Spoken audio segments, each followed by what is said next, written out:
नमस्कार, बहुत बहुत स्वागत है आप लोगों का इस नए वीडियो में। मैं हूं सरोज सिंह और आज हम लोग हिंदी बाल भारती कक्षा 8वीं के 8वें पाठ का अध्ययन करेंगे।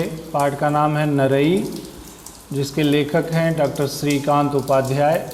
स्क्रीन पर आप लोगों को दिखाई दे रहा होगा इनका परिचय।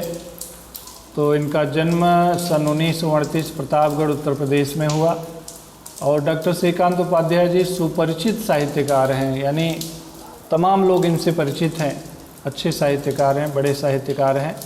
आप राष्ट्रीय रक्षा अकादमी खड़कवासला पुणे में रीडर के रूप में सेवा दे चुके हैं और राष्ट्रीय रक्षा अकादमी खड़कवासला में जो पुणे में है वहाँ पर रीडर के रूप में इन्होंने सेवा की है। आपकी रचनाएं विविध पत्र पत्रिकाओं में नियमित रूप से छपती रही हैं और इनकी प्रमुख कृतियां हैं। इन्होंने जो किताबें लिखी हैं, ये रहीम दर दर फिरहीं, ये रहीम दर दर फिरहीं, बिन गोपाल बैरिन भई कुंजय, बागे अनहद तूर, 10 डिग्री चैनल, ये सब इनकी रचनाएं हैं। ये जो हम पढ़ने जा रहे हैं बच्चों, ये यात्रा वर्णन है और इस यात्रा वर्णन में श्रीकांत जी ने रेल से की गई यात्रा का वर्णन किया है। यात्रा में दिखाई देने वाले सुंदर प्राकृतिक दृश्यों का मनोहारी वर्णन इस पाठ की विशेषता है। जो यात्रा करते समय जो हमें दृश्य दिखाई देते हैं, उन दृश्यों का इन्होंने जो वर्णन किया है बड़ा ही मनोहारी है, बड़ा ही सुंदर वर्णन इन्होंने किया है। तो इस पाठ का हम लोग अध्ययन करेंगे। तो शुरुआत करते हैं। न्यू जलपाईगुड़ी। बच्चों, पश्चिम बंगाल में एक जगह का नाम है न्यू जलपाईगुड़ी। ये रेलवे स्टेशन भी है और जो ट्रेन अलीपुर द्वार और दिल्ली के बीच चलती है उसका नाम महानंदा एक्सप्रेस है।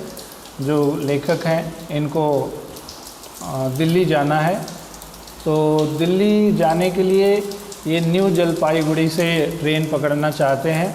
वह ट्रेन अलीपुर द्वार से आती है और दिल्ली तक चलती है। जो ट्रेन है उसका नाम है महानंदा एक्सप्रेस। उस ट्रेन का नाम है महानंदा एक्सप्रेस। उत्तर बंगाल की प्रमुख नदी है महानंदा। और ये महानंदा नाम उसका क्यों पड़ा? क्योंकि पश्चिम बंगाल में जो उत्तर की दिशा में एक बहुत बड़ी नदी है, प्रमुख नदी है महानंदा नदी। उसी नदी के नाम से इस गाड़ी का नाम, ट्रेन का नाम महानंदा एक्सप्रेस पड़ा है। जैसे कि आप लोग देखे होंगे, बहुत सारे कवियों की रचनाओं के ऊपर भी ट्रेनों के नाम लिखे गए हैं, रखे गए हैं। जैसे कि उत्तर भारत की ओर चलने वाली एक ट्रेन है जिसका नाम है कामायनी एक्सप्रेस। तो जयशंकर प्रसाद की एक बहुत अच्छी पुस्तक है, बहुत अच्छी रचना है कामायनी, उसके नाम से उस ट्रेन का नाम पड़ा है। तो यहाँ पर एक प्रमुख नदी है, उस नदी के नाम से इस ट्रेन का नाम महानंदा एक्सप्रेस हुआ है। तो आगे लिखते हैं कि हम इलाहाबाद जा रहे हैं। इनको इलाहाबाद जाना है, लेखक को इलाहाबाद जाना है। महानंदा एक्सप्रेस का आगमन दोपहर 1:45 बजे होता है। 1:45 बजे आप लोग जानते होंगे 1:45। तो दोपहर में 1:45 पर आती है। लेकिन यह ट्रेन अक्सर देर से आती है, देर करती जाती है। यानी ये जो ट्रेन है ये रुकते रुकते जाती है। बड़ी ट्रेनों को रास्ता देना महानंदा का स्वभाव बन गया है। जो बड़ी बड़ी ट्रेनें हैं, जो लंबी दूरी की ट्रेनें हैं, उनको ये रास्ता देती है और ख़ुद खड़ी रहती है साइड में। तो बड़ी बड़ी ट्रेनों को रास्ता देना इसकी आदत बन गई, इसका स्वभाव बन गया है। और लेखक कहते हैं कि रुकी हुई ट्रेन से उतरकर प्लेटफार्म पर इधर उधर घूमना मेरी फितरत है। और जब भी कहीं ट्रेन रुकती है तो मैं ट्रेन प्लेटफार्म पर उतर जाता हूँ और आसपास ज़रा देखने की चेष्टा करता हूँ, ये मेरी आदत है। तो ये ट्रेन रुक रुक कर चलती है और मैं उतर कर चारों तरफ देखता रहता हूँ। महानंदा प्लेटफार्म पर आकर खड़ी हो गई है। आगे वो कहते हैं कि महानंदा प्लेटफार्म पर आकर खड़ी हो गई है। कहाँ है AC2 कोच, ढूंढते रह जाओगे। तो AC2 कोच लेखक ढूंढ रहा है लेकिन वो ढूंढ नहीं पाए और कह रहे हैं कि कोई भी ढूंढेगा तो ढूंढते ही रह जाएगा। TT AC2 के यात्रियों को AC3 में बर्थ दे रहे हैं और TT साहब क्या कर रहे हैं, TT जो ट्रेन में सहायक अधिकारी होते हैं, वो AC2 के यात्रियों को AC3 का कोच दे रहे हैं, बर्थ दे रहे हैं। और लोगों का टिकट कंफर्म कर रहे हैं। वरिष्ठ नागरिक होने के कारण हमें नीचे की बर्थ मिल गई और लेखक चूँकि इनकी उम्र ज़्यादा है, वरिष्ठ हैं, सीनियर सिटीजन हैं, इसलिए इनको नीचे की बर्थ, नीचे की सीट मिल गई। और यह मेरे लिए राष्ट्रीय पुरस्कार है। जो नीचे की सीट मिल गई तो समझ लो हमारे लिए राष्ट्रीय पुरस्कार मिल गया। कांच से खिड़की के पार मेरा गांव देश है और गांव देश के बिंब प्रतिबिंब है, और कांच के पास खिड़की खोलकर जब लेखक देखता है गांव देश, गांव के बिंब प्रतिबिंब, तो इनको बहुत ही अच्छा लगता है। और जब नीचे की बर्थ मिल गई तो इनको बहुत ही आनंद आया, ऐसे लगा जैसे इनको राष्ट्रीय पुरस्कार मिल गया हो, क्योंकि बिंब प्रतिबिंब देखना ये इनकी आदत है। ये अदद दृष्टा है, दृष्टा माने देखने वाले, अदद माने इकलौते। तो ये ऐसे व्यक्ति हैं जो इन सब चीज़ों को देखना इनका शगल है, इनका शौक़ है। और जब नीचे की सीट मिल गई तो इनको बहुत ही आनंद आया कि चलो ये सब सारी चीज़ें अब देखने को मिलेंगी। ट्रेन न्यू जलपाईगुड़ी से निकल चुकी है और जो केले और अनानास की मनोहर दृश्यावली के बीच से गुजर रही है। बच्चों, न्यू जलपाईगुड़ी जिस जगह पर है वहाँ पर केले की खेती होती है, अनानास की खेती होती है, पाइनएप्पल की खेती होती है, और उसके हरे भरे खेत, बहुत ही मनोरम दृश्यावली अगल बगल दिखाई दे रही है। उसके बीच में से ट्रेन गुजर रही है। स्वस्थ प्रसन्न है अनानास की खेती, लेकिन मुझे प्लेटफार्म पर हाकर ने अनानास के टुकड़े दिए थे, वे बहुत लगभग कच्चे थे, छल कहानी उपस्थित है। और लेखक को वो जो अनानास के खेत हैं, हरे भरे खेत, बहुत सुंदर दिख रहे हैं। लेकिन ट्रेन जब रुकी थी प्लेटफार्म पर, इनको जो हाकर होते हैं, जो बेचने वाले होते हैं सामान, वो अनानास काट काट कर बेच रहा था। तो लेखक ने भी ख़रीदा, लेकिन ये अनानास के टुकड़े कच्चे थे, और कच्चे थे इसलिए खट्टे थे। तो लेखक कह रहे हैं कि ऐसे छल लगभग हर जगह होते हैं, सभी जगह होते हैं। किशनगंज जा रहा है, बिहार का सीमांत स्टेशन। ट्रेन आगे बढ़ती है, आगे का स्टेशन है किशनगंज। ये बिहार का सीमांत, सीमा का अंत, बिहार की जहाँ सीमा ख़त्म होती है वहाँ का स्टेशन है किशनगंज। बंगाल और बिहार की मिली-जुली भाषा और संस्कृति। ये जो किशनगंज है एकदम बंगाल के बॉर्डर पर है, तो यहाँ बिहार की भाषा और बंगाल की भाषा, दोनों भाषाएं सुनाई देती हैं, और वहीं दोनों की संस्कृति वहाँ दिखाई देती है। अदृश्य सरस्वती के रूप में नेपाल भी विद्यमान है, और वहीं पर नेपाल भी बहुत करीब है। तो जैसे गंगा यमुना सरस्वती तीन नदियों का संगम है, गंगा यमुना दिखाई देती हैं लेकिन सरस्वती दिखाई नहीं देती, वैसे ही वहाँ बिहार, बंगाल और नेपाल का संगम है। तो दो तो दिखाई देते हैं लेकिन एक दिखाई नहीं देता, वह अदृश्य है। यानी कहने का तात्पर्य ये कि बिहार, बंगाल और नेपाल, ये तीनों का सीमांत प्रदेश है, सीमांत जगह है, स्टेशन है किशनगंज। और वहाँ के दृश्य कैसे हैं, तो कच्चे पक्के घर, झोपड़े, बाड़ी, वहाँ लोगों के मकान जो हैं वो कच्चे हैं, पक्के हैं, और किसी के मिट्टी के घर हैं, किसी की झोपड़ी है, कोई बाड़ी बना कर रहता है। बांस की कोठियाँ हैं, जो अनाज भरने के लिए बांस की कोठियाँ बनाते हैं। आम, कटहल, केले, आसपास जो पेड़ दिखाई दे रहे हैं वो कौन कौन से हैं, आम के हैं, कटहल के हैं, केले के हैं, और कहीं कहीं सुपारी और नारियल के भी पेड़ दिखाई दे रहे हैं। धान और जूट के खेत, जो खेतों में धान है, और जूट एक पौधा होता है जिसके रेशे से धागा बनाते हैं, और उस धागे से बोरा, टाट, दरी ये सब बनाया जाता है।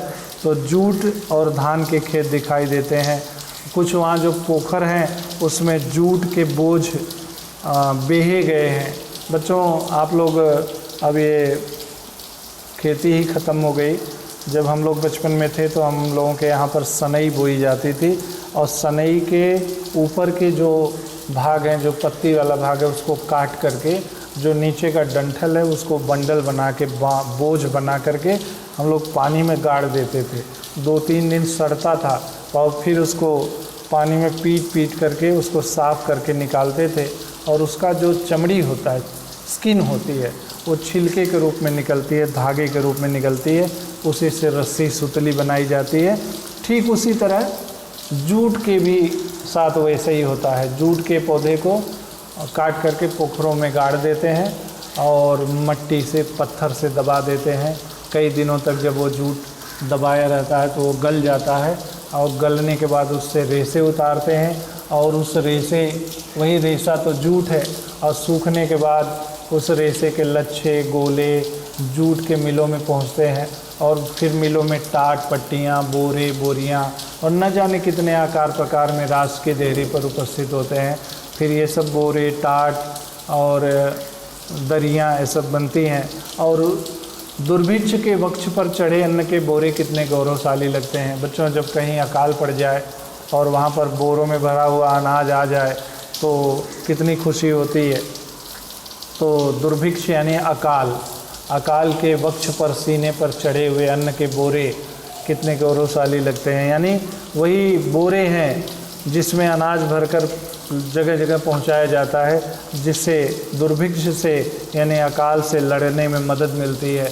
तो ये बोरे कितने महत्वपूर्ण हैं। मेरे बचपन में गांव की गड़ही के पानी में ऐसे ही सनई बेही जाती थी।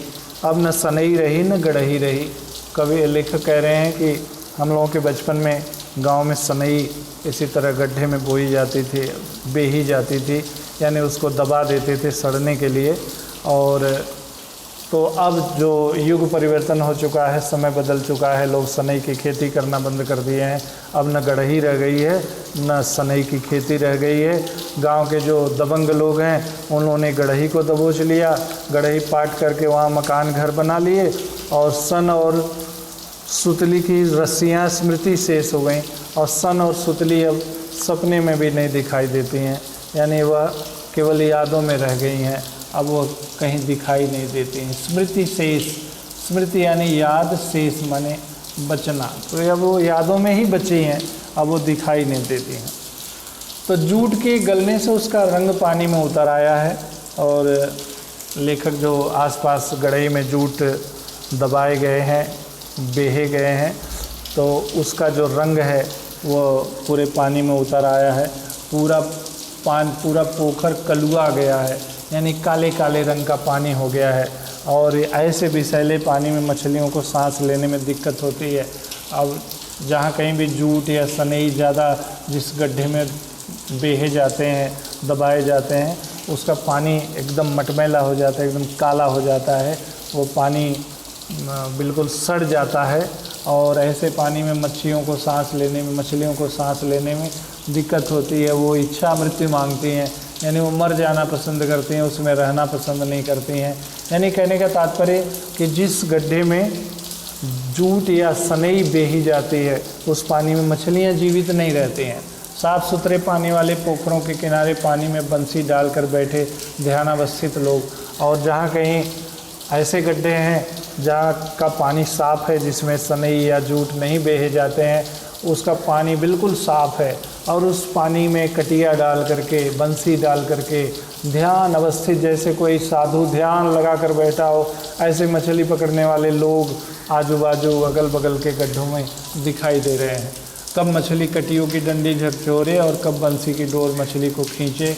तो ये इस तरह से मछली पकड़ने वाले लोग गड्ढों के किनारे मछलियाँ पकड़ने के लिए बैठे रहते हैं। और उधर ये वही लोग हैं जिन्होंने पिछले 3 महीनों में जी तोड़ मेहनत की है। ये जो किसान हैं, जो जुताई, बुआई, रोपाई, निराई, ये सब जो धान की खेती के लिए तमाम मेहनत करते हैं, ये सब मेहनत करने वाले किसान हैं। तब कहीं जाकर धान की हरितिमा लहराती है। और जब ये खेतों में काम रहता है तो खेतों में काम करते हैं, जब इनको फुर्सत मिलती है, जब इनको समय मिलता है, तो ये बंसी लेकर पोखर के किनारे बैठ जाते हैं। यही इनका शौक़ है, मछली से इनका गहरा नाता है, और इस शौक़ में तन मन एकाग्र हो जाता है। तन और मन मछली पकड़ने में एकाग्र हो जाता है। महानंदाएँ आती जाती रहेंगी, तमाम नदियाँ बहती रहेंगी, न कुछ और दिखाई देता है न कुछ और सुनाई देता है, दीन दुनिया से बेखबर। ये जो मछली पकड़ने बैठते हैं, इनको आजू बाजू क्या हो रहा है उससे कुछ मतलब नहीं होता है, बिल्कुल दीन दुनिया से बेखबर रहते हैं, इतने एकाग्र रहते हैं मछली पकड़ने में। और उधर कालियाचक में क्या हो रहा है, दूर नहीं है मालदा। और आगे स्टेशन का नाम है कालियाचक, वहाँ से मालदा भी दूर नहीं है। पश्चिम बंगाल का ये मालदा जो शहर है, मालदा जो ज़िला है, ये आम के लिए बहुत प्रसिद्ध है। बंगाल का मालदा आम बहुत प्रसिद्ध है। तो मालदा भी कालियाचक से ज़्यादा दूर नहीं है। उसी ज़िले का एक उपनगर है कालियाचक। मालदा ज़िले का ही एक छोटा सा नगर है कालियाचक। कालचक्र का तद्भव रूप है कालियाचक, और इसका पहले नाम था कालचक्र, लेकिन धीरे धीरे बदलते इसका नाम पड़ गया कालियाचक। कितना विद्रूप हो गया है यह तद्भव, यानी तत्सम शब्द जो होते हैं बच्चों, जो संस्कृत से जैसे का तैसा जो हम लिखते पढ़ते हैं उसको हम तत्सम शब्द कहते हैं। और जब शब्दों में थोड़ा अंतर आ जाता है, बदल जाता है, तो उसको हम तद्भव कहते हैं। तो ये तद्भव शब्द कितना बदल जाता है, तो इसका वर्णन यहाँ पर लेखक ने किया है। तो बच्चों वीडियो बहुत ज़्यादा लंबा हो जाएगा, इसलिए आज के दिन इतना ही। अगला जो शेष बचा हुआ भाग है अगले वीडियो में हम लोग देखेंगे। बहुत बहुत धन्यवाद।